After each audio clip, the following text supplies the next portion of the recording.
ఎంతోమంది ఆలయాల్లో ఏమి అలాంటి మీటింగ్లు ఏంటి, దేవుడి సన్నిధిలోకి వచ్చానంటాడు, ఇంకా ఫోన్ పట్టుకునే కూర్చొని అంటాడు. శాపం కాకుండా ఆశీర్వాదం అంటారా? దేవుని ముందు వెళ్ళు, ప్రైమ్ మినిస్టర్ ముందుకు వెళ్ళు. ప్రైమ్ మినిస్టర్ అక్కడ మీ ఊరు ఎమ్మెల్యే దగ్గరికి వెళ్ళు. మీ ఎమ్మెల్యే మాట్లాడుతూ ఉంటే ఫోన్ పట్టుకుని కూర్చో. దేవుని దగ్గరికి వచ్చానంటాడు. ఇదే దేవుడు.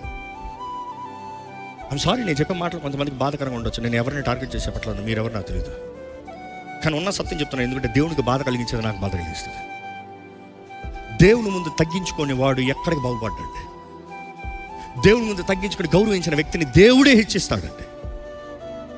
ఈరోజు ఎంతమంది సమయంలో దేవుడు లేడు, ప్రార్థన చేసుకో ఆ టైం లేదు, వాక్యం చేయ ఆ టైం లేదు, ఆలయానికి రాయ ఆ టైం లేదు.